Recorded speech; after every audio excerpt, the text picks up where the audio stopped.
Doutor Renato, Diga, Daiane. quem foi que ensinou o senhor a estar assim tão bem com as mídias sociais? Porque, por exemplo, minha tia é professora e ela teve muita dificuldade. Eu vi que o senhor está mexendo de boa no Meet, no Drive, fez vídeos no YouTube editados. É necessidade, né, minha amiga? É porque o senhor não tem tempo para aprender, né? Por causa da profissão do senhor. A Eu estou gente, admirada, parabéns, viu, doutor a gente Renato? vai aprendendo apanhando, é assim mesmo. O senhor se saiu muito bem, Ah, que é parabéns. isso, obrigado, Daiane. Tá, já, pois é, Antônio, necessidade ensina, é isso mesmo. Mas é apanhando mesmo, viu, que eu fui aprendendo aí. Ah, esse negócio da pandemia começou em março, né? Se você visse as videoaulas de março, é que eu tirei tudo do ar, que ficaram tão ruins, sabe? Aí eu tirei do ar, mas no início foi apanhando mesmo, até aprender a editar, aprender a baixar no YouTube, enfim, todas essas coisas foi com o tempo mesmo, né? Mexendo que a gente aprende, né? Mas no E a, início eu a apanhei. tendência, é a Oi? tendência, né, agora, a tendência é esse estudo remoto, né? Independente Sem se a dúvida. Acho que tudo agora, né, que puder ser flexibilizado para a parte online, isso vai acontecer. Lógico que não dá para ser 100% online, né? A gente está 100% online, assim, né, por uma condição, né? Mas eu acho que, por exemplo, na própria pós-graduação, né, ao invés de vocês terem aula sexta, sábado, domingo, isso poderia ser mudado para uma aula só no sábado, por exemplo, né? Para todo mundo, para ter esse contato humano, que isso é importante, né? Mas não precisava Uhum. ser sexta, sábado, domingo, né? Porque você podia fazer uma parte online, né? E outra parte ali presencial, né? Acho Sim, que a tendência é a gente aprender a trabalhar as duas formas, né? até quando faz parte da revolução trabalhista que o nosso século Hum, está vivendo agora, que é mais a pois questão é. do home office e tudo mais. Exatamente. Então, acho que não dá para a gente, eu acho que também cortar o contato, né? Eu acho que não, acho que tem que ser dosado, né? O Sim, sim. contato humano é importante também, né? Vocês, por exemplo, muitos se conhecem porque já estão há alguns meses juntos. Se a gente começasse o curso da agora, ninguém ia nem, tirando aqueles que já se conhecessem antes, ia ser mais difícil ter a interação, né? Entre vocês, né? Para criar uma entropia, para criar, né, o contato, né? O Então, senhor já assim, voltou para o tribunal ou ainda? Porque em Fortaleza já tem algumas varas funcionando. não, mas as varas estão funcionando só na forma Sim, de atendimento ali, mesmo assim o atendimento é agendado. Então, assim, aqui a gente está funcionando assim também, né? Mas o atendimento ele é agendado. O servidor só vai duas vezes na semana para lá, né? A gente está abrindo só segunda e quarta. Mesmo assim, tem que agendar, porque a gente tem que comunicar a diretoria do fórum para avisar que a pessoa vai entrar no fórum. Igual está em Fortaleza, né? Então não é uma situação. Em Fortaleza não está, digamos assim, como era, né? Também, né? E aqui eu, eu também, né? Eu tenho pessoas próximas a mim que são analistas e estão trabalhando até mais por causa Não, da demanda de metas. não, e assim, e a gente não tem mais hora, né? Eu costumo dizer que a gente não tem hora nem para comer mais, né? Porque é o tempo todo, você, né, as pessoas demandam você o tempo todo. A gente recebe e-mail 2 horas da madrugada de sábado para domingo, entendeu? Pedindo para marcar agendamento, atendimento, né, por videoconferência com o juiz, né? 2 horas da madrugada, né? Então, E assim, ainda sendo pai corpo presente, né? Porque o pois senhor em é. casa, eles demandam mais, né? Eu imagino que Exatamente. sim. As crianças ficam aqui, tanto é que eu falei que ia entrar, elas estavam aqui agora no escritório aqui comigo. Eu falei, ó, papai vai entrar agora, daqui a 5 minutos eu estou entrando, vão caçar outro rumo, né? Porque até para uma criança, meus filhos têm 8 anos, eles não entendem assim que o pai está em casa e está trabalhando. Eles já entendem mais, mas no início foi difícil porque eles não conseguiam entender. Mas papai está em casa e está trabalhando, como assim, né? Então foi necessário uma adaptação em casa também, familiar, né? Mas sem dúvida, isso que relataram para você, a gente está trabalhando muito mais, isso é perceptível. A gente ganhou em termos de qualidade de trabalho, porque, por exemplo, eu posso trabalhar sem sucessivas interrupções, diferente do que acontecia no fórum, que eu sempre falei que no fórum era o único lugar onde eu não trabalhava, porque todo momento era interrompido para tudo. né? Então, era desde a dúvida ali de onde botar a folha na máquina de tirar a xerox e até as coisas mais complexas, tudo não. O juiz está aí, pergunta para ele, pergunta para o juiz, entendeu? Então, assim, e aqui não, eu sento, eu pego um processo complexo e sei que eu vou sentenciar, vou conseguir terminar. Será Né? se poderá haver essa flexibilização em relação ao juiz ter uma parte trabalhando em casa e para o fórum? Você acha que pode ser que o tribunal. Não, não só o tribunal, o CNJ, ao que parece, ele vai regular o teletrabalho nesse sentido, né? Vai ampliar o teletrabalho, a resolução do CNJ de 2016 restringia a 30%, salvo engano, entre magistrados e servidores, e, ao que parece, o CNJ vai ampliar isso para 60% ou 70%, ao que parece, é informação extraoficial. Porque Né? para magistrado, por exemplo, procurador federal, que já trabalha em casa, as coisas, para Uhum, juiz, ter contato direto com o advogado, com uhum, as partes, uhum, hoje eu já acho mais viável, entendeu? Como uhum. o senhor diz mesmo que trabalha mais em casa, né? Com Consegue certeza. focar. Não, e até o atendimento, foi quinta-feira, eu fiz um atendimento, dois atendimentos, na verdade, de advogado. Né? E os dois advogados, né? Um atendimento eram três advogados, né? E no outro atendimento era só um. Né? Mas todos eles foram unânimes em dizer que está muito melhor para o próprio advogado, que antes ele ia para o balcão, ficava lá esperando para ser atendido, e agora agenda com o juiz marca a hora, abre lá um encontro lá no Webex e pronto, está ali, conversa, tem que conversar, ninguém interrompe, não tem preocupação. Então, para o próprio advogado, segundo esses dois atendimentos que eu fiz na quinta, tanto Uhum. um atendimento que tinham três advogados de um mesmo escritório, mas tinha os três, e o outro que tinha um advogado só, eles se posicionaram de que estava muito, para eles, como advogados, estava muito melhor. Né? Que Nossa, eles... eu não sabia desse lado do senhor como juiz, entendeu? Eu fico feliz do senhor ter Ah, falado essa questão. tá E certo. a minha avó falou, não é justo agora tirar os pais 100% dos filhos. Ela É, disse, eu vou pensar, agora tem que ter uma flexibilização. E as crianças estão pois é. acostumadas aos pais agora. Porque já estão há 6 meses assim, eles sabem, né? Tem momentos que eles entram aqui. O meu filho mesmo, como eu dou aula na faculdade, às vezes ele entra e fica aqui do meu lado assistindo a aula. Eu falo, não faço isso não.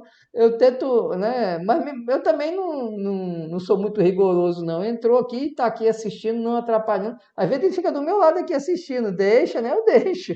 Às vezes ele fica aqui estudando aqui, assistindo a aula de direito tributário aqui comigo, né?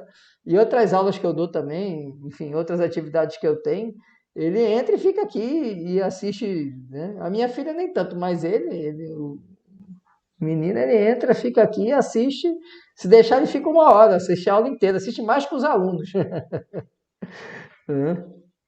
Obrigado, Ana Cid. Obrigado aí, Ana. Ana Cecília, né? Acho que é Ana Cecília.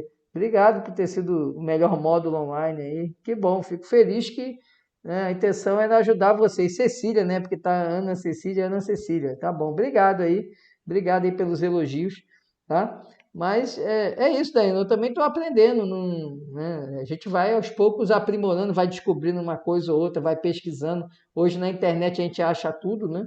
Então aí a gente fui pesquisando, descobrindo software para editar, fui aprendendo a editar. A edição ainda não é grande coisa, mas já melhorou, né? Pior era antes, que era o vídeo bruto, né? Demorando muito mais tempo. Eu já faço, eu vou cortando, né? Diminui o tempo, porque eu tiro as respirações, aquelas pausas automáticas que a gente dá. Então a gente vai evoluindo, vai aprendendo. Hum? Administrar os outros módulos, Raoni? Mas acho que não vai ser possível não, viu? Que bom que o pessoal gostou aí, né? Da forma aí que a gente tentou conduzir, né? E a gente vai aprendendo, né? Pode ser que a gente descubra outras formas aí mais à frente. Bom, já estamos com 26 alunos, né? Vamos encerrar aí o nosso bate-papo. Mais uma vez, obrigado aí por todo mundo que está elogiando aí o trabalho, né? A intenção foi fazer o melhor aí para vocês, vocês merecem. E eu queria agora, né, disponibilizar para os colegas um momento da gente interagir, da gente tirar as dúvidas, né, daquilo que ficou dessa parte de mandado de segurança, ação anulatória, ação declaratória, ação de repetição do indébito e ainda ação de consignação. Como eu falei, os vídeos eram mais curtos, né? Até porque o conteúdo está mais voltado para a parte tributária. Então, quando eu falei de ação de consignação, eu não fui explicar toda a ação de consignação do CPC, não seria o caso. Foquei na questão tributária, por isso que foquei lá no aspecto do Código Tributário.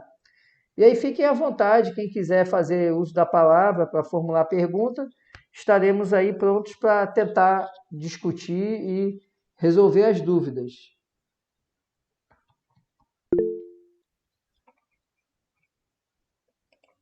Pronto, o Diego está pedindo aqui para aprofundar a questão da propositura da ação anulatória, tá? Em concomitância com a execução fiscal. Vamos lá, Diego. Acontece o seguinte, como você mesmo, acho que foi você ou outro colega aí, levantou a questão dos embargos de execução, né? Os embargos de execução, o grande problema deles é o quê? Que eu preciso, né, dar garantia para opor os embargos. E na ação anulatória ela tem uma peculiaridade. Não, aí que eu vou chegar nesse ponto da suspensão, tá bom, Diego? A ação anulatória tem uma peculiaridade. O que anular significa o quê? Eu retirar a eficácia, suprimir a eficácia de um ato que está aivado de vício. Via de regra, o crédito tributário, que vai levar à certidão da dívida ativa, né? Eu vou ter o crédito tributário que vai ser inscrito em dívida ativa. O vício na constituição desse crédito tributário, ele tem origem exatamente no momento do lançamento. Então, a ação anulatória, ela tem essa capacidade de permitir que a gente desconstitua o ato que gerou o crédito tributário. Portanto, se eu desconstituir o ato que gerou o crédito tributário, eu desconstituo também a certidão da dívida ativa. Então, a ação anulatória ela é um instrumento que é viável para que você discuta uma matéria que você poderia discutir nos embargos, mas não vai ser viável a discussão, porque, por exemplo, você não tem como garantir o juízo. Então, o que você vai fazer? Se é uma matéria, por exemplo, que você demanda dilação probatória, você vai buscar o uso da ação anulatória. O problema da ação anulatória é que ela não vai gerar a suspensão da execução. Para eu ter a suspensão da execução, eu preciso de quê? De uma tutela de urgência concedida no bojo da da ação anulatória. Então, a ação anulatória, eu posso trazer matérias que eu também poderia discutir em embargos, com a conveniência de eu não garantir o juízo. Entretanto, lá na ação anulatória, eu preciso conseguir uma tutela de urgência para que o juiz conceda o efeito suspensivo à exigibilidade do crédito tributário, a concessão de liminar em mandado de segurança ou a concessão de tutela antecipada, ou tutela de urgência, agora com a denominação do novo Código de Processo Civil, com a concessão de uma tutela de urgência, vai permitir que eu consiga suspender a exigibilidade do crédito tributário e, portanto, suspender lá os efeitos de constrição da execução. Acontece que eu tenho que olhar os requisitos da tutela de urgência para que eu consiga essa suspensão que eu quero, tá? Então, lá na ação anulatória, você pode ajuizar a ação para discutir matéria que você teria lá nos embargos, que seria a matéria de anulação daquele crédito tributário em decorrência de vício no lançamento, mas o problema é que eu preciso preencher os requisitos lá do CPC, referentes ao artigo 300, no que tange a probabilidade do direito, ou seja, a probabilidade do que eu alego em sede de ação anulatória venha a se confirmar no mérito. E ainda o perigo do dano. O perigo do dano fica bem claro, né? Porque você está ali com uma execução, constrição de bens, nome no CADIM, né? Certidão positiva, então quer dizer, você não consegue nem realizar negócios jurídicos, pegar empréstimo, porque você está devedor, está com o nome no cadastro inadimplente do fisco. Então, o que você vai ter que fazer? O perigo da demora está tranquilo. Você precisa ter um bom direito para que a sua probabilidade fique bem demonstrada e o juiz conceda. O problema é que, por ser crédito tributário, essa concessão, ela normalmente vai requerer que você dê uma garantia, né? Então, vai acabar caindo no mesmo problema lá dos embargos. Mas é mais fácil de você conseguir uma dispensa de garantia lá na ação anulatória de lançamento do crédito tributário, de lançamento do crédito tributário, de lançamento do fiscal, né? Alguns chamam de ação de lançamento, anulatória de lançamento fiscal, né? Então, você pode manejar a ação anulatória, trazer aqueles motivos que levaram ao reconhecimento da nulidade do lançamento, para que você tenha, né, a extinção do crédito tributário, melhor dizendo, extinção não, a anulação do crédito tributário. Você vai ter uma decisão judicial que vai gerar a extinção daquele crédito tributário em razão da sua nulidade. Não sei se eu consegui atender ao seu questionamento, Diego. Tem mais alguma coisa que você quer aprofundar nessa questão da anulatória e da execução fiscal? Beleza, atendeu então nessa explicação. E lá na anulatória, tu vai ter que se preocupar em formular para o seu cliente o pedido de tutela de urgência, amarrando bem os requisitos do artigo 300, principalmente a probabilidade do direito. E fazendo o pedido lá de não oferecer a garantia, né? Aí vai trazer aqueles argumentos que a gente já conversou de manhã, da impossibilidade de oferecer a garantia, da onerosidade da garantia, da inviabilidade do oferecimento da garantia. Certo? E aí você consegue discutir uma das matérias que você poderia discutir. Perceba que aqui eu não vou estar discutindo excesso de execução. Eu vou estar discutindo vício no ato constitutivo do crédito tributário, que é o lançamento. Tá joia? Mais alguma pergunta aí, gente? Vamos lá, que ainda tem muito tempo aí, a gente tem muita coisa aí que a gente pode explorar nesses assuntos aí. Mas a pergunta do Diego foi muito boa, foi muito pertinente. E aí, gente, mais nada? Então, eu vou puxar aqui umas coisas aqui.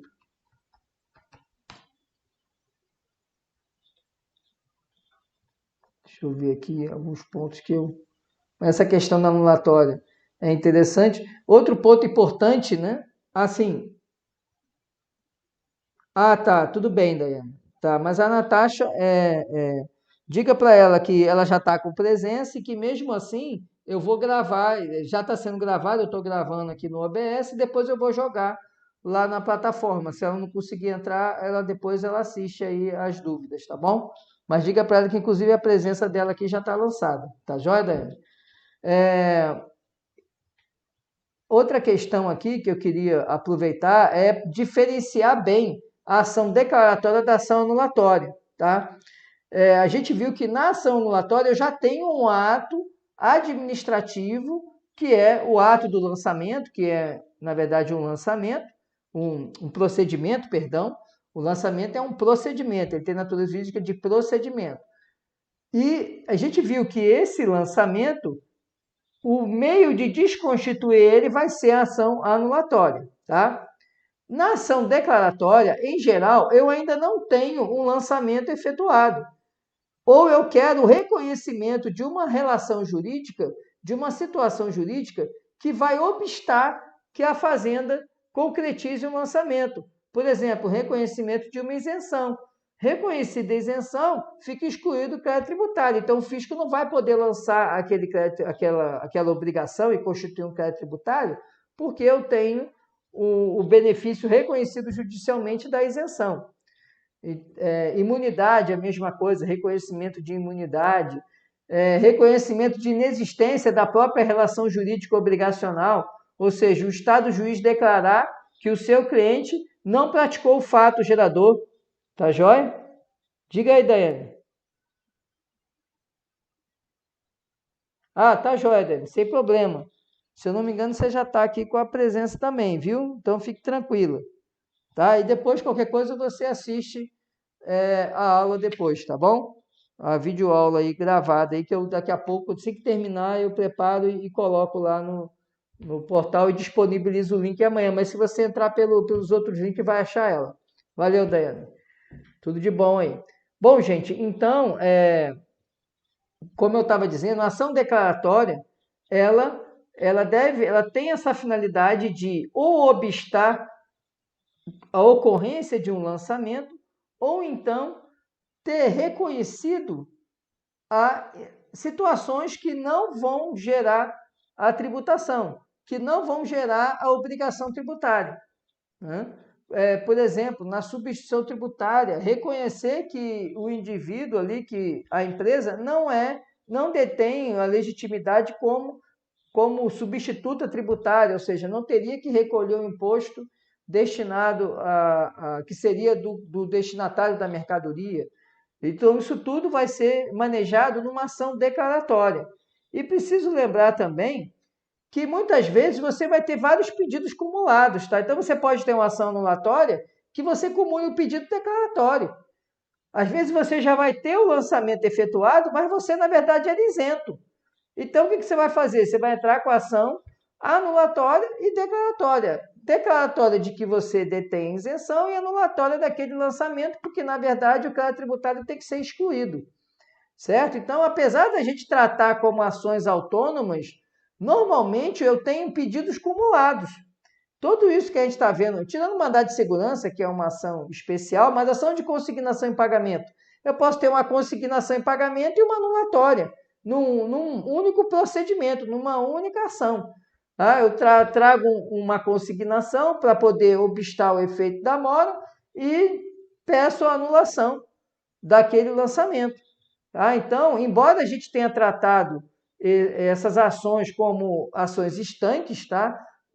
A ação anulatória, ação declaratória, ação de repetição do indébito, você pode ter uma repetição de débito com uma anulatória. Né? Você pede a anulação do lançamento e pede a devolução do que pagou. Então, uma anulatória acumulada com uma repetição do indébito.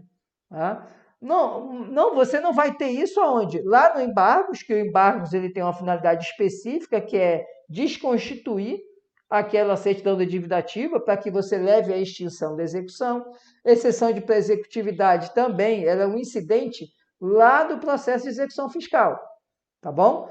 E agora, falando de anulatória, declaratória, repetição do débito e a consignatória, essas 4 ações podem coexistir numa única ação, através da acumulação de pedidos, tá bom? Ficou claro essa questão da acumulação de pedidos? Que eu posso acumular várias ações numa só?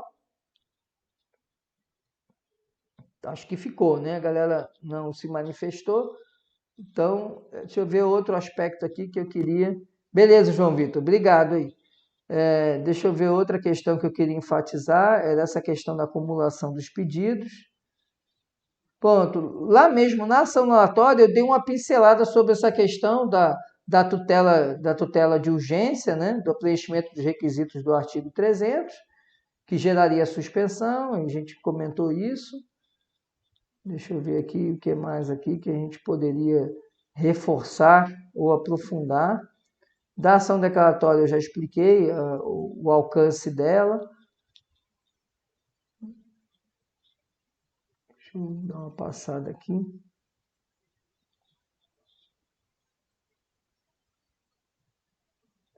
Bom, na ação de repetição do débito, eu queria reforçar exatamente o ponto que é preciso, né, que naquela situação dos tributos indiretos, conforme o artigo 166, você vai ter, se você estiver advogando lá e se tratar de tributo indireto, beleza, Diego, eu procurei, né, ser bem preciso, né, abordar os pontos mais importantes nos vídeos, tá bom? E aí, na repetição do indébito, eu queria reforçar que quando vocês estiverem advogando e forem pedir repetição do indébito e for tributo com repercussão, ou seja, tributo que há transferência do encargo econômico, vocês têm que observar a necessidade de comprovar que o seu cliente arcou com o ônus do tributo. Isso aí vocês vão ver onde? Principalmente na substituição tributária. E como é que vocês vão demonstrar isso? É muito simples, é pela nota fiscal. Beleza, Júlio César. Que bom que, mesmo você não sendo da área jurídica, conseguiu aí acompanhar, porque realmente o tema para os profissionais das outras áreas, ele foge muito, né, do dia a dia de vocês, mas que bom que ainda assim você conseguiu, né, se sentir contemplado aí. E qualquer dúvida você pode perguntar, fique à vontade, viu? E aí, o que eu queria reforçar com vocês, então? Que a própria nota fiscal, ela vai ser um instrumento que vai indicar lá a transferência do ônus do tributo. Como é que você vai ver isso lá na substituição tributária? Você vai ver porque vai ter lá a substituição tributária, vai ter lá a base de cálculo da substituição tributária, vai ter lá ICMS substituição tributária, o mais comum é o ICMS, tá? E você vai ter lá no valor total dos produtos, você vai ter assim, valor total dos produtos, por exemplo, R$ 1.000, ICMS substituição tributária 100, valor total da nota 1.100. Então fica fácil você comprovar que foi o seu cliente que arcou com esse valor, por quê? Porque o valor total da nota é R$ 1.100.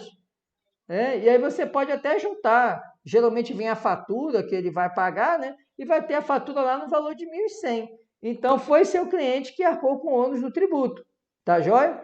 Então essa repetição do débito tributário, nesses casos, principalmente do artigo 166, é importante vocês instrumentalizarem a ação de repetição para que não haja dúvida no encargo que seu cliente assumiu e que ele sendo contribuinte, né, ele que ficou com o ônus daquele tributo, tá bom? Para que vocês consigam obter êxito na ação de repetição de débito relativa ao cliente de vocês. Lembrando que a legitimidade é de quem tem relação jurídico-tributária. Então, a gente está discutindo aqui a condição de contribuinte ou responsável tributário.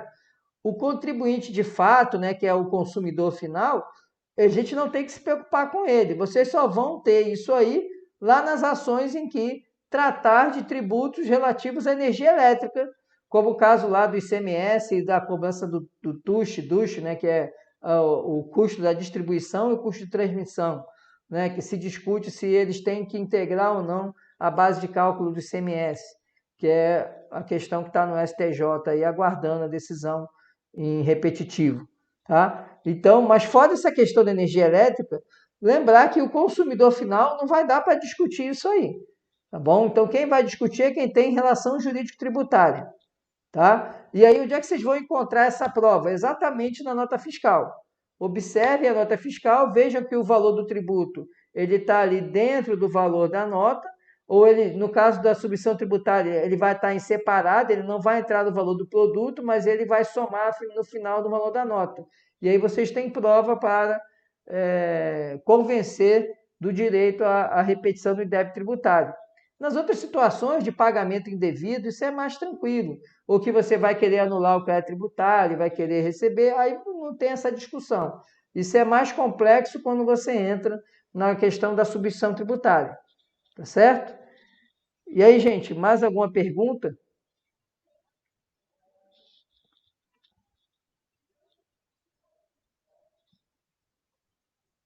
Nada, gente? Então vamos lá. Eu vou abordar um outro ponto aqui que eu queria reforçar com vocês, é a questão lá da consignação em pagamento. Tá? A consignação em pagamento aqui no processo tributário, diferente lá do processo civil, lá no processo civil a consignação em pagamento ela deve ser utilizada para afastar a mora, e para eu conseguir afastar a mora, eu preciso depositar o valor que está sendo cobrado, e não o valor que eu entendo devido. Aqui no direito tributário, não. No direito tributário, eu posso depositar o valor que eu entendo devido, e eu afasto os efeitos da mora em relação àquele valor que eu considero devido. Tá? Logicamente, se a ação for improcedente, vocês lembram que eu expliquei, se for improcedente, aí você sofre o ônus dos juros de mora e atualização monetária. Mas, se você tiver ação procedente, não tem efeito da mora, o juiz vai extinguir a parte, né, vai considerar indevida a parte a maior e vai converter o depósito em renda, extinguindo o crédito tributário na parte que você depositou. Então, observar que aqui no direito tributário, diferente lá do processo civil, você pode depositar um valor a menor e conseguir afastar o efeito da mora e conseguir o efeito consignatório. Enquanto lá no Código de Processo Civil, o efeito consignatório ele só é obtido com um depósito do valor que está sendo cobrado, do valor que é devido, e não do valor que o cliente entende devido. Tá? Esse tema é polêmico lá no processo civil, alguns entendem que pode ser depositado um valor menor, mas o entendimento jurisprudencial dominante é de que o valor tem que ser correspondente ao valor que está sendo devido, o valor que consta na fatura, ainda que haja uma discussão acerca do valor realmente devido. Mas no direito tributário não precisa se preocupar com isso. Se seu cliente deve 1.000 e está cobrando 8.000 que é tributário, você faz a consignação dos R$ 1.000 e vai ser um pedido, né, incidental, um pedido ali dentro dos pedidos principais da sua ação, e o pedido principal vai ser para desconsiderar o valor que está sendo cobrado é maior, e você vai ali fundamentar por quê. Porque o amparo legal está incorreto, porque o cálculo foi incorreto, enfim, você vai usar ali os argumentos adequados para afastar essa cobrança maior. Tá joia? Bom, do que eu não abordei nos vídeos, o que me ocorre aqui de assuntos aqui para tocar seriam esses. Outro ponto aqui, só para voltando na repetição do indébito, tá? Outro ponto que eu queria lembrar é o seguinte, tá? A questão do prazo para extinção do direito à repetição do indébito. Lembrar que o prazo é de 5 anos, então você tem 5 anos para pedir a devolução daquilo que seu cliente pagou a mais. Então, o seu cliente lá chega com a situação de substituição tributária, você começa a analisar ela e vê que dá para o montante ali é bem maior, pede para fazer um levantamento contábil, verifica os últimos 5 anos e apura quanto que o seu cliente teria direito à restituição e faz o pedido. Esse prazo de 5 anos não se confunde com o prazo da ação anulatória, né, da decisão administrativa que indefere a restituição. Você pode entrar administrativamente com o pedido de restituição. Negado o pedido administrativo, você pode se valer de uma ação anulatória dessa decisão administrativa. Aí essa ação, ela não tem um prazo de 5 anos, ela tem um prazo de 2 anos da ciência da decisão que indeferiu o seu pedido de restituição. Tá bom? Então, fique bem clara essa distinção. O prazo que eu tenho para pedir a restituição é de 5 anos, contados de quê? Contados do pagamento que eu fiz a maior, do pagamento indevido que eu fiz. E o prazo para eu anular uma decisão que indeferiu o meu pedido administrativo de restituição é de 2 anos contados da ciência da decisão que indeferiu esse pedido. Decisão essa administrativa. Tá joia? Certo? E aí fica clara essa diferença entre esses prazos aí. E aí, gente, mais nada? Ninguém tem pergunta, né? Show de bola, Carlos? Beleza. Eu já estou ficando aqui sem... Confesso a vocês que eu estou ficando sem assunto aqui para escavucar e reforçar com vocês. Enquanto vocês pensam aí numa pergunta, eu vou rodar aqui a frequência.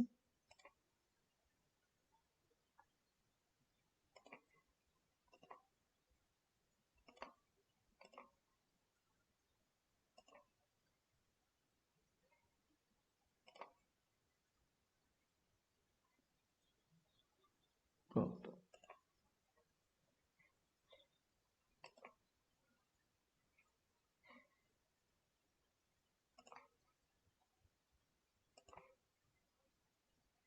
Pronto, gente. Deixa eu só ver quem que eu não tinha colocado presença ainda. E aí, se não aparecer dúvida, gente, eu vou liberar vocês, porque eu também estou sem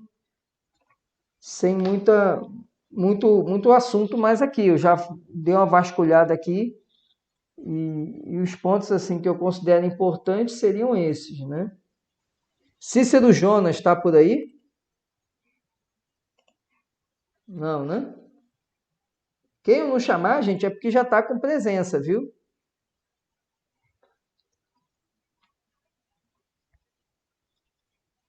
Ebson, tá por aí? Professor, Opa, diga. em relação à atividade de amanhã, como é que vai funcionar a dinâmica dela? O senhor pode dar uma. Vamos lá, vou dar uma geral aí, Gabriel. É o seguinte, a atividade de amanhã vão ser 2 estudos de caso, tá? E eu vou disponibilizar para vocês amanhã de manhã, né? Até para a gente cumprir a atividade da manhã. E a ideia é que vocês façam amanhã de manhã mesmo. Eu não vou dar prazo além do que amanhã de manhã, não. Porque vocês vão poder fazer em dupla e são 2 estudos de caso. Então vocês podem dividir, um colega faz outro, colega faz outro. Pode mandar digitado, pode mandar, vai mandar para o meu e-mail, né? No estudo de caso eu botei o meu e-mail já. E aí eu acredito que em 1 hora vocês fazem. Né? Se dividir em dupla, né? Um faz um, outro faz outro, em 1 hora vocês liquidam a fatura.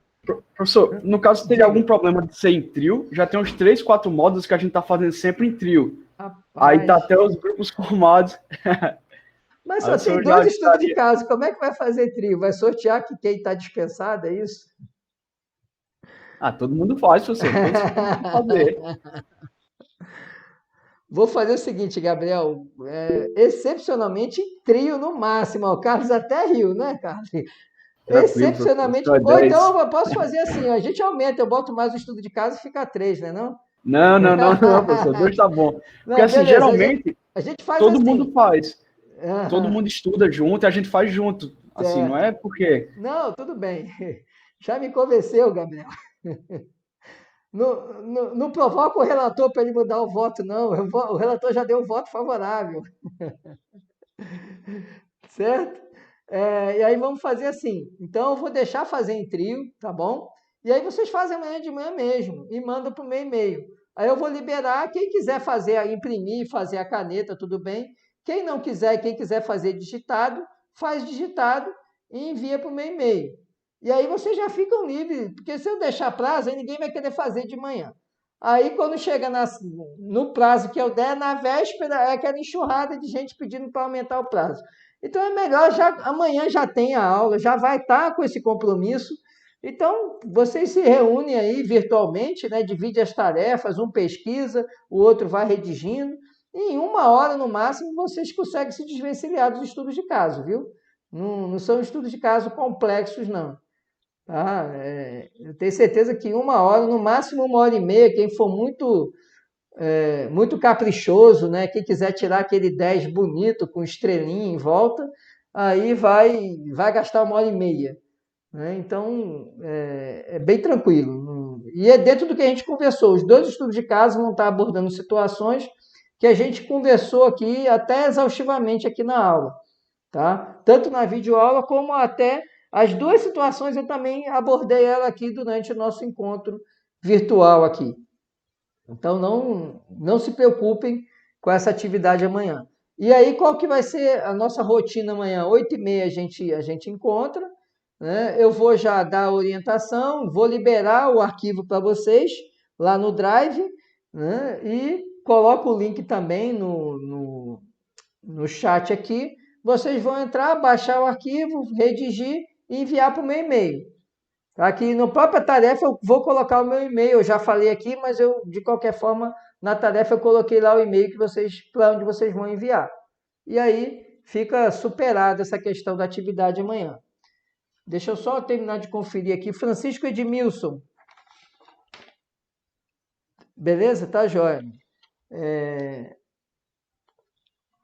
Deixa eu só conferir aqui. Quem mais aqui que não estava?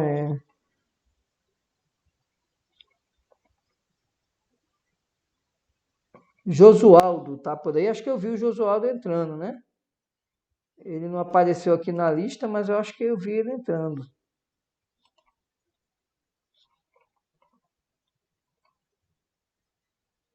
Não está aqui agora não, mas se eu não me engano eu vi ele entrando aí, saindo.